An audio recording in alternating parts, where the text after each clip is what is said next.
Morning students. आज हिंदी की कक्षा में हम लोग अनौपचारिक पत्र के बारे में पढ़ेंगे। कल हमने औपचारिक पत्र के बारे में पढ़ा, आज हम लोग अनौपचारिक पत्र के बारे में पढ़ेंगे। अनौपचारिक पत्र जो हैं वो अपने सगे संबंधियों, मित्रों आदि को लिखे जाने वाले पत्र होते हैं। इसकी परिभाषा है, परिवार के सदस्यों, मित्रों और रिश्तेदारों को लिखे जाने वाले पत्र अनौपचारिक पत्र कहलाते हैं।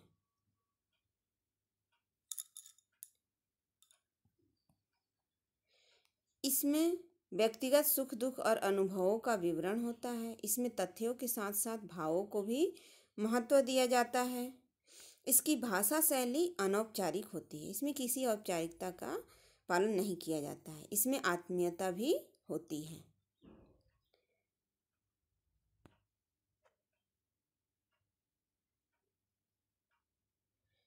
पत्र के पहले भाग में हम पत्र लिखने वाले का पता, पत्र लिखे जाने की तिथि, पत्र प्रापक के लिए उचित संबोधन तथा पत्र प्रापक के लिए उचित अभिवादन करते हैं। जैसे कि यहाँ आप देख रहे हैं, ऊपर में पता लिखा गया है।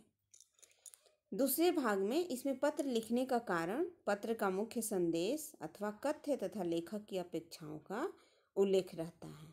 ठीक है, दूसरा भाग ये आपका हुआ जहाँ हम लोग पत्र लिखने का कारण लिखते हैं। अंतिम भाग में पत्र लेखक का नाम और हस्ताक्षर रहता है। ठीक है, जैसे कि यहाँ आप एग्जाम्पल देख रहे हैं।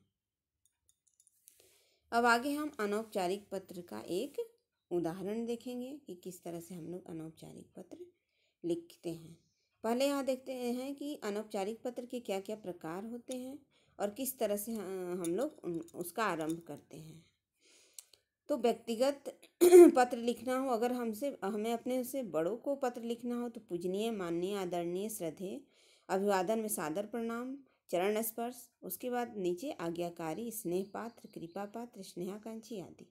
ठीक है, अगर बराबरी वालों को जैसे मित्र आदि को लिखना हो तो मित्रवर, प्रिय बंधु, प्रियवर, और अभिवादन में सप्रेम नमस्ते, नमस्कार, और समापन में हम लोग तुम्हारा हितैषी या तुम्हारा मित्र, जो भी आपका संबंध है उससे वो भी आप लिख सकते हैं अनौपचारिक पत्र में।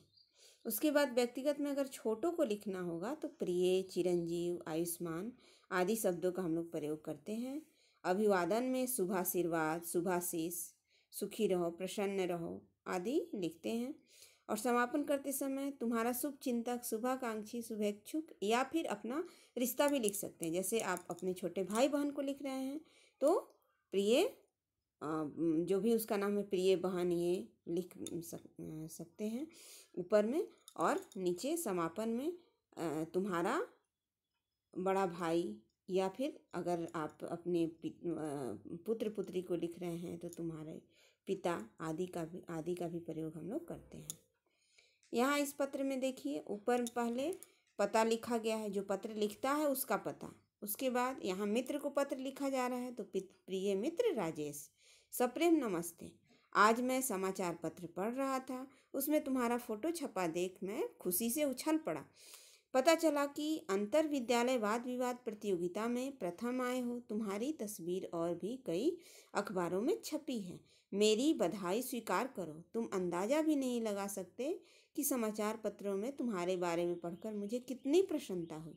मैंने अपने कई मित्रों और शिक्षकों से भी तुम्हारे बारे में चर्चा की है। वे भी तुम्हारे बारे में जानकर अत्यंत प्रसन्न हुए। एक बार पुनः बधाई स्वीकार करो।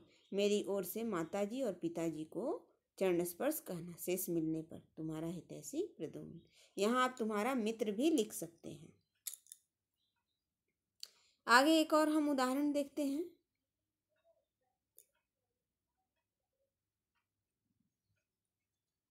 परीक्षा में जैसे कि ये है कि खोई फाइल लौटाने पर आभार प्रकट करते हुए किसी अपरिचित सज्जन को पत्र लिखना है। तो पहले तो हम अपना पता यहाँ लिखेंगे। उसके बाद आदरणीय मुकेश कुमार जी, वो आपसे बड़े हैं तो आदरणीय शब्द का प्रयोग करेंगे। सादर अभिवादन, आपके द्वारा भेजे गए सज्जन ने कल शाम मेरी फाइल मुझे दे दी। मेरे पास आभार व्यक्त करने के लिए शब्द नहीं है। फाइल गुम हो जाने के कारण मैं कई दिनों से बहुत ही परेशान था। इसमें मेरे बहुत ही ज़रूरी कागजात थे, साथ ही मेरा क्रेडिट कार्ड और पर्स भी था। मुझे अपने पर्स या क्रेडिट कार्ड की उतनी चिंता नहीं थी जितनी प्रमाण पत्रों की थी। मुझे अगले रविवार को एक साक्षात्कार के लिए जाना था। हुआ यह था कि मैं फरीदाबाद से दिल्ली आ रहा था। दिल्ली बस अड्डे से मैं शालीमार बाग जाने वाली बस में चढ़ गया। जैसे ही बस खुली, मुझे अपनी फाइल का स्मरण आया। मेरे पाँव तले जमीन ही खिसक गई। उल्टे पाँव बस अड्डे आया, तब तक बस जा चुकी थी। मैं अपने उतावलेपन के लिए खुद को कोसने के अलावा और कर ही क्या सकता था। इसी उधेड़-बुन में था कि कल शाम आपके द्वारा भेजे गए सज्जन देवदूत की तरह पहुंच गए।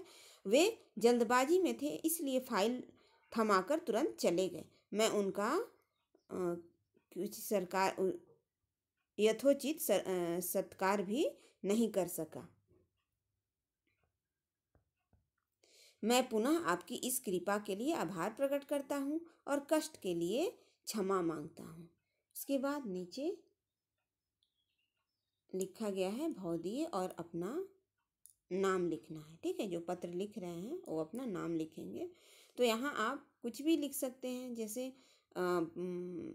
आपका शुभचिंतक या आपका छोटा भाई। ठीक है, या फिर अगर अनजान अपरिचित व्यक्ति है तो उनके लिए भौदीय शब्द का प्रयोग किया गया है। और उसके नीचे अपना नाम लिखेंगे। इस तरह से हमने अनौपचारिक पत्र के बारे में जाना।